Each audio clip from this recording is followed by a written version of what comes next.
இந்த இப்போ ஜனநாயகன் பராசக்தி ரெண்டுமே பேசப்பட வேண்டியதாக இருக்குது. தணிக்கைத்துறையினுடைய இந்த முடிவுகள் அப்படிங்கிறது இன்றைக்கி சர்ச்சைக்குரியதாக மாறி இருக்குது. இப்போ சமீபத்தில் முதலமைச்சர் ஒரு கண்டனத்தை தெரிவிக்கிறாரு.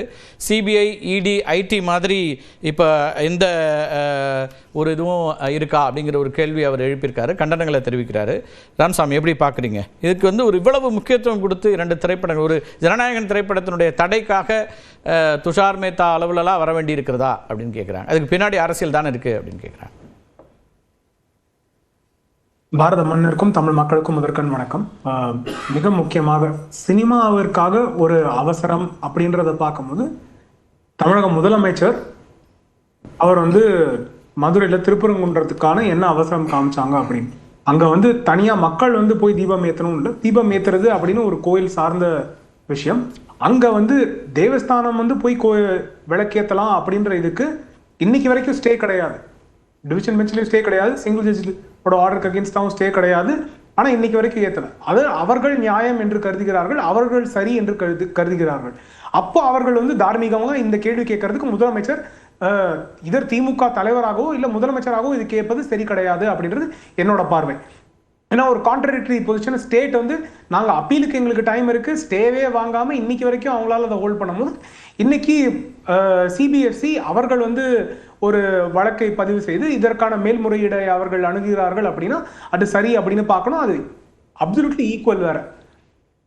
அடுத்த இந்த வழக்கை சார்ந்து மட்டும் நம்ம பார்க்கணும் அப்படின்னா 2 பொசிஷன். ஒன்று, பராசக்தி படத்திற்கு ரேட்டிங் கிடைச்சிருச்சு, டிக்கெட்ஸ் எல்லாமும் ஓப்பன் ஆயிடுச்சு அப்படின்றத பல பிளாட்ஃபார்ம்ல நம்ம பார்க்க முடியுது. அங்க வேற ஒரு சிச்சுவேஷன், அங்க கட்ஸ் வருது, அந்த கட் சரியா இல்லையா அப்படின்றதுல அக்ரீவ்டா இருக்கக்கூடிய பார்ட்டி வந்து அந்த படத்தின் கதை, திரைக்கதை, வசனம் இல்ல ப்ரொடக்ஷன் அதை சார்ந்தவர்கள். அவர்கள் யாருமே அதற்கு மறுப்பு கூறி வேற ஏதோ ஒரு விஷயம் இல்ல நீங்க ரிவ்யூ பண்ணணும், இல்ல ஆர்சியில நீங்க வேற ஒரு ரேட்டிங் கொடுக்கணும், இல்ல நாங்க கோர்ட்டை அணுகிறோம் அப்படின்னு அவர்கள் கேட்கவில்லை. அதனால அது சரி என்று அவர்களும் நம்புகிறார்கள் அப்படின்றதுதான் பார்வை. இப்போ கேள்வி வந்து வெறும் ஜனநாயகன் பொறுத்த மட்டும் தான். அதுல இந்த படத்துக்கு ஜனவரி 9ஆம் தேதி ரிலீஸ் அப்படின்னு பல மாதங்களாக பப்ளிக்கா தெரிஞ்ச விஷயம். அப்படி ஒரு தேவை இருக்கு. மேக்னம் ஓபஸ் அப்படின்னு நம்ம கூறக்கூடிய அளவுக்கு ஒரு தமிழ்நாட்டுல மிக முக்கியமான நடிகர்னு மட்டும் இல்லாம இன்னைக்கு அரசியல் களத்திலையும் மிக முக்கியமான ஒரு நபராக இருக்கிறார். அவர் என்ன வாக்கு சதவீதம் வாங்குவார் வாங்க மாட்டார் அப்படின்றத தாண்டி இன்னைக்கு பர்செப்ஷனும் பெருசாக பேசப்படுகிறது. அப்படின்ற போது அந்த ப்ரொடக்ஷன் ஹவுஸும் பெரிய ப்ரொடக்ஷன் ஹவுஸ். இது யாருக்குமே இதுல வந்து முதல் படம் கிடையாது, ப்ரொடியூசருக்கோ ப்ரொடக்ஷன் ஹவுஸுக்கோ நடிகருக்கோ இல்ல மற்ற டீமுக்கோ. ஆனால் ஜனவரி 9 படம் ரிலீஸ் அப்படின்னு தெரிஞ்ச போது டிசம்பர் 18 தான் தக்கலில் அவர்கள் பதிவு செய்கிறார்கள். இதே காலகட்டத்தில் அடுத்த 6 வாரத்துல நம்ம ரிலீஸ் ஆகிற படங்கள் பல செப்டம்பர் மாதமே வந்து அவர்கள் வந்து பதிவு செய்து விட்டார்கள். அவங்களுக்கு அப்ளிகேஷன் ஃபைல் பண்ணிட்டாங்க. இவங்க டிசம்பர் 18 வராங்க அப்படின்னா அவங்க எவ்வளவு லாக்கடசிக்கலா இருந்திருக்காங்கன்னு பார்க்கணும். அவர்களே இது அவசரம் அப்படின்னு அவர்கள் கருதவில்லை அப்படின்ற ஒரு பிரச்சனை. ஆனா டிசம்பர் 18 பண்ணதுக்கு அப்புறமா அடுத்த 10 நாட்களுக்குள்ள 2 கம்யூனிகேஷன் பேக் அண்ட் ஃபோர்த் இருந்திருக்கு. 2 கம்யூனிகேஷன் சிபிஎஃப்சில இருந்து வந்திருக்கு, இவர்களும் கம்யூனிகேஷன் வந்து சிபிஎஃப்சி கொடுத்திருக்காங்க, கமிட்டி அதுக்கு ரெஸ்பாண்ட் பண்ணிருக்கு அப்படின்றத நம்ம பார்க்கிறோம். அப்புறம் அங்க டெக்னிக்கலா ஒரு இஷ்யூ அரைஸ் ஆயிருக்கு. ஒரு கமிட்டி மெம்பர் அவரோட அப்ஜெக்ஷனை பிளேஸ் பண்ணியிருந்தா அந்த அப்ஜெக்ஷன்ஸ் ரெக்கார்ட் பண்ண வேண்டிய அவசியம் சட்டப்பூர்வமாக இருக்கு. ரூல்ஸ்ல அதற்கான ப்ரொவிஷன் இருக்கு. அந்த அப்ஜெக்ஷன் ரெக்கார்டே பண்ணாம நீங்க ரிலீஸ் பண்ணிருக்கீங்க அப்படின்ற இதை அவர் வந்து ரிப்போர்ட் பண்ணியிருக்காரு. அப்ப யூனிலேட்டரல் பவர்ஸ் சோமோட்டோவா அதை கால் பண்றதுக்கான பவர்ஸ் ரூல் 24ல இருக்கு. அந்த ரூல் 24ல அவங்க ரீகால் பண்றாங்க. சோ அப்போ அந்த ரெஃபரன்ஸ் இருக்கு அப்படின்னா அது சரியா தவறா அப்படின்னு நீதிமன்றத்தை அவர்கள் அணுகியது சரி. இப்ப இந்த கமிட்டி வந்து ஒரு யூஏ சான்றிதழ் முதல்ல கொடுக்குறாங்க இல்லையா ராமசாமி, அதுலதான் அந்த ஒரு மெம்பர் அப்ஜெக்ட் பண்றார், அப்படிதானே சொல்றீங்க? இப்ப இந்த அப்ஜெக்ஷனுக்கான காரணங்கள் தெரிவிச்சிருக்காரு. இல்ல அதான் இல்ல எனக்கு அது புரியுது.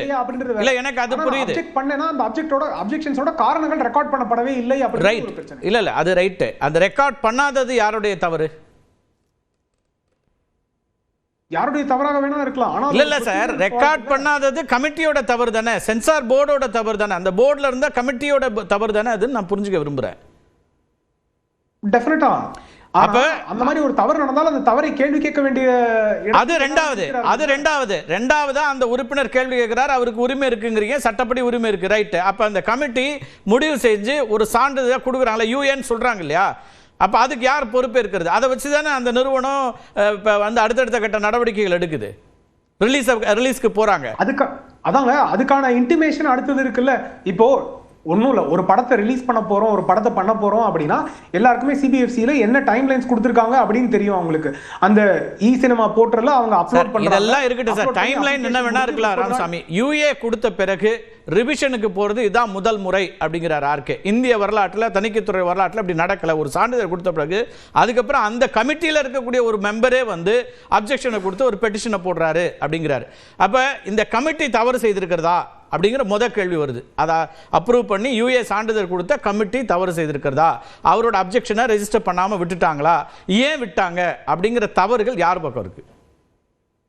இல்ல டாக்டர் ஆர்கே சார் சொன்னாரு அப்படின்னா அதுதான் ட்ரூத் அப்படின்னு எடுத்துக்கக்கூடிய நிலைமையில இருக்க ஃபேக்ட பொறுத்தவரை. இல்லனா நீங்க மறுத்து சொல்லுங்க, வேற என்ன படம்? அதுல ஒரே ஒரு டிஃபரன்ஸ் எனக்கு என்னன்னா, டாக்டர் ஆர்கே சார் சொன்னதுல ஒரு படத்துக்கு ரேட்டிங் கொடுத்து அதுக்கப்புறம் ரிவ்யூக்கு அனுப்பப்பட்டது ஒரு அப்படின்றது அது ஃபர்ஸ்ட் கிடையாது. ஆனா ஒரு படத்துல இருக்க அந்த கமிட்டியில இருக்க ஒருத்தர் அப்ஜெக்ட் பண்ணி அது ரிவ்யூக்கு அனுப்பப்பட்டதுன்னு அதுதான் இங்க பிரச்சனை. ஏன்னா அந்த கமிட்டியில இருந்து சார் 5 பேர் இருந்து ஒரு முடிவு எடுக்கிறோம் சார், அதுல பெரும்பான்மை கருத்து தான் சார் ஏற்றுக்கொள்ளப்படும். அதுதான் கமிட்டி 3 பேரோ 5 பேரோ பெரும்பான்மை அப்படிங்கிறது தானே வரும். அதுல அப்ஜெக்ஷனை ரெஜிஸ்டர் பண்றதுக்கு அவருக்கான வாய்ப்பு இருக்கு, பண்ணலங்கிறீங்க. பண்ணாம விட்டது யார் தவறு? அதான் என் சிம்பிள் கேள்வி. அது போர்டோட தப்பு தானே. அந்த போர்டோட தவறுக்கு தண்டனையை அந்த தயாரிப்பு நிறுவனம் அனுபவிக்க வேண்டுமாங்கிறது தான் கேள்வி. மன்னிக்கணும், தண்டனை அங்க கிடையாதுங்க. என்னன்னா ஆர்சிக்கு போறதுக்கு தனியா பவர் வந்து அவரோட அப்ஜெக்ஷன் மட்டும் இல்ல, சோமோட்டோவா 24ல நண்பர் டாக்டர் ஆர்கே குறுக்கிட கேட்றோமா என்ன கேள்வி நடக்கணும்னு அவசியம் கிடையாது. சோ அதுக்கு தயாரிப்பாளர்கள் தயாராக இருக்க வேண்டிய அவசியம் இருக்கிறது. ஏன்னா ரூல்ஸ்ல அதுக்கான ப்ரொவிஷன் இருக்கு, இது ஏற்கனவே நடத்தப்பட்டிருக்கு. பலருக்கு ஆர்கே கேட்றேன், இன்னும் 2 பேர் பேசணும். ஆர்கே சொல்லுங்க. எஸ் என்ன எனக்கு ஒரே ஒரு தான் நான் ராமசாமி சொன்னதோட ஒத்துக்கொள்கிறேன். அதாவது யூஎஸ் சர்டிபிகேட் கொடுத்த பிறகும் சில மூவிஸ் வந்து ரீகால் பண்ணிருக்காங்க. எப்ப ரீகால் பண்ணிருக்காங்க பாத்தீங்கன்னா பப்ளிக் எக்ஸிபிஷனுக்கு பிறகு அதுல வந்து அப்ஜெக்ஷன் வரும்போது தான் ரீகால் பண்ணிருக்காங்க. தவிர இந்த ஒரு இடைப்பட்ட காலம் இருக்கு இல்லையா, கொடுத்தாங்க சர்டிபிகேட் கொடுத்தாங்க, அப்புறம் இன்ஸ்ட்ரக்ஷன் டெல்லியில இருந்து வந்து நான் இது ஓபனா சொல்றேன், வெளிப்படையாக சொல்றேன், டெல்லியில இருந்து வருது, அதனால வந்து ஆக்ட் பண்ணி திரும்ப பெறுகிறது. இதுதான் முதல் முறை இண்டிபெண்டன்ட் இந்தியால. ராமசாமி, இப்போ இஷ்யூ ப்ரொசீஜர்லாம் இப்போ சேர்மனுக்கு அந்த பவர்ஸ் இருக்கா இல்லையா அப்படின்றது, ப்ரொடக்ஷன் ஹவுஸ்க்கு எவ்வளவு காலம் இருக்கு அப்படின்னு அவர்களுக்கு தெரியும். ஜனவரி 9 ரிலீஸ் பண்ண வேண்டிய படத்துக்கு எதற்காக டிசம்பர் 18 வரீங்க?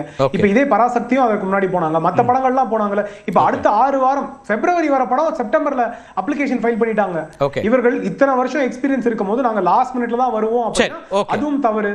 அப்போ அந்த தவறை யாரும் கேள்வி கேட்கல. இப்போ இந்த அப்ஜெக்ஷன்ஸோட கண்டென்ட் அதெல்லாம் என்ன அப்படின்றது ஆர்சி ப்ரொசீஜர் இல்ல அது எப்ப கேள்விக்குள்ளாக்கி இருக்குன்னா, இல்ல கடைசி நேரங்கிறது எப்ப கேள்விக்குள்ளா இருக்குன்னா, அந்த கமிட்டி யூஏ சான்றிதழ் கூட கொடுக்காம வச்சிருக்கு அப்படின்னா அன்னைக்கு வந்து எங்களுக்கு டைம் டிலே இருக்குன்னு சொன்னபோது அது வரும்.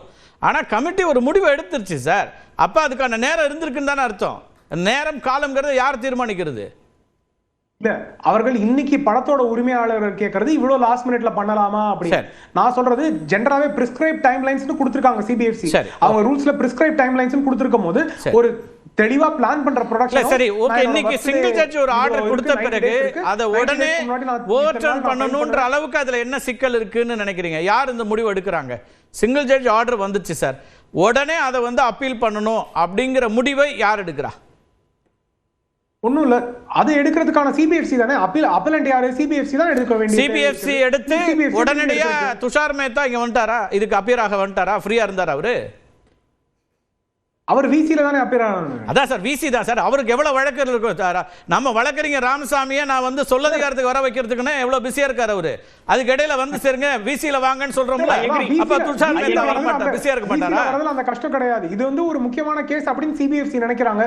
அவர்களுக்கு ஒரு மூத்த வழக்கறிஞர் வரணும் அப்படின்னு நினைக்கிறாங்க. அதனால அவரால் நீதிமன்றமும் இந்த அப்பீல் பத்தி கேள்வி எழுப்பிச்சு. அதனால கேட்டேன் இவ்வளவு அவசரம் ஏன் அப்படிங்கிற கேள்வி அவங்க எழுப்பினாங்க.